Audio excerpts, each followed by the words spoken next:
มันตะเบ็นบ้านข่อยตก5-6 โมงเห็นปะอากาศดีดีวันนี้นะพี่น้องตายไปแล้วเครื่องปลูกข่อยก็ตายไปแล้วบ่ยังหมักบวบหมักน้อยกะนี่เพื่อตายไปละหมักพริกหมักยังก็ตายไปละมันหนาวบาง2-3 วันดิเนื้อบักบวบมันไม่ได้ร้ายเป็นไรใช่ปะพ่อพอได้เก็บมันกองจานผ่านอยู่เครื่องพุ่นเห็นบ่โอ้คนดูแต่ต้นนั้นนะปีหน้ายังโดนหน่วยไล่อันเบี้ยร้ายเลยนะโอ้พี่น้องเบี้ยยังสิร้ายกว่าเก่ากินบ่เบิดนี่ก็คนดูตกลงนั่นนี่ปลามันแห้งครับนี่คนดูละในตกลงนี่ก็ปลาตัวลายก่อนเก่าบริเก็บตั้งเทิงบริเก็บจักดีนะอันนี้ขางหนึ่งนี่ได้ขางช่องขางนี่ก็ได้ผมดูผมแล้วทนายมาขึ้นเอาวัดลงไปช่างเดียมันเกิดลายปวดนะพี่น้องจนมาบักบวบกับมุนเบิดแล้วไม่ยั้งแล้วพี่น้องนะสิได้ตัดหญ้าตัดยุงเด้อตัดหญ้าตัดยุงนะมันก็จะตัดหญ้าอาทิตย์นี้มาเอาอากาศให้พี่น้องเบิ่งบ้านค่อยเพราะได้หนาวมันนี่ฮ้อนต้นผักกาดอันต้นในขอใหญ่บ่ตายให้ทางแค่นี้แต่จริงมันต้นมันมักอยู่เมืองหนาวอยู่แล้วนี่คือสิบ่ตายที่บอกปีหน้าปีในก็เป็นหน่วยแล้วนี่เนาะดูพี่น้องอยู่บ้านคอยนี่อากาศดีมื้อนี้นะแดด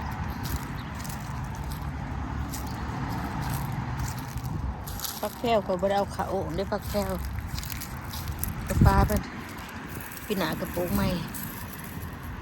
มันยังป่งอยู่ได้บ่ได้เข้าไปใบห่มมันเข้าไปใบกระล่างนี่จะพอดีมันจะปักแพรวนี่มันป่งลายอยู่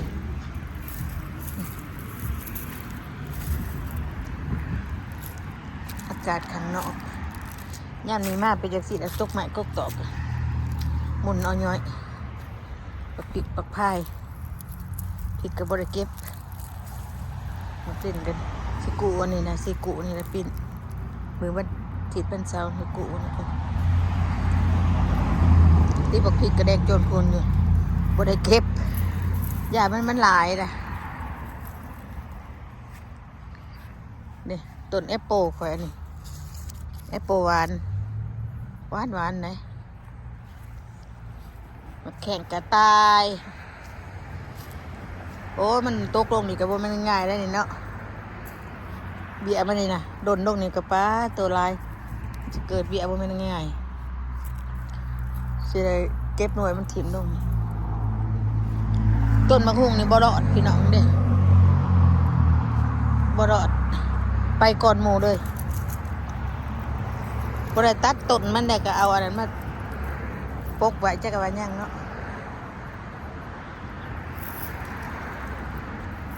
พี่นาเบี้ยบัวดาผ้าได้ได้ประโทษเลยนี่บัวดาผ้าได้นี่สิได้อยู่เบิดยับหนาวแล้วมันก็ป่องโหดทิ่มลงนี่ล่ะบ่ได้เก็บเอาได้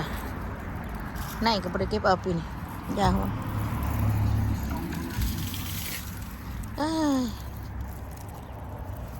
ดอกประกาศกันนั่งอ่อนเขาบ่ได้ปีนี้เนี่ยนกกินบัดเห็นบ่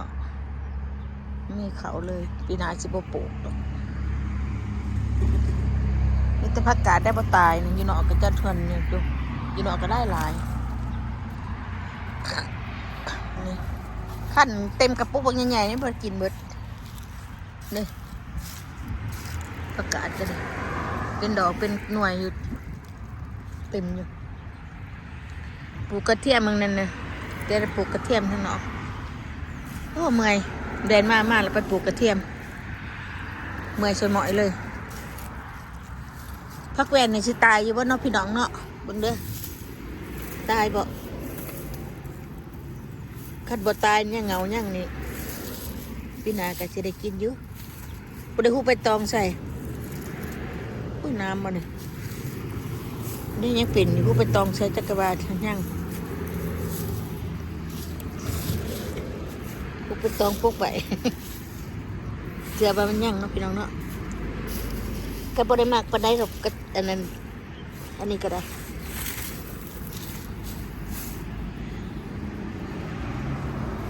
เบิ่งการคอยรถก็เป็นปั๊มอยู่พี่น้องเจ็บโดยบ่แล้วอันนี้เด่นในผักกาดนี่บ่ได้เก็บเอาเห็นบ่นี่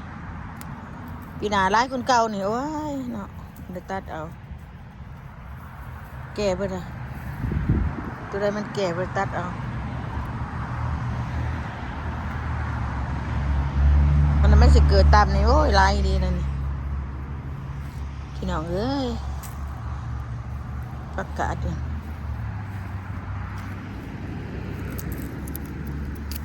คมมือคมตีนขนาดนั้นปิดอันนี้ก็ได้บ่กินดอกอยากได้ขอจักเป็นหยัง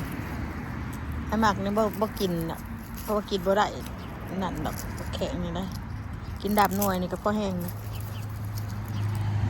บางคนมาคมกับอันนั้นอยู่ดิดอกผักกาดพวกก็ดีนี่ผักกาดอันนี้อันบีซอยได้น่ะบ็อกซอยน่ะนี่บ่พัดมีเอามาปลูกเนี่ยมันเกิดในมันเกิดโดนน้องก็เกิดคือจากสีได้นี่บ่เก็บเนี่ยกระโดนน้องก็เกิดคือเก่านี่มันแก่กระโดนน้องก็เกิดคือเก่าสิเอาไว้พัดเอาแนวมันมีอยู่ลายอยู่เอาไว้ละต้นนี้ก็จะเอาออกหรอกใช้พ่อเพื่อนเอาออกเอางามปลูกใช่สิปลูกมักน้อยปีหน้าสิปลูกมักน้อยใช่ไหม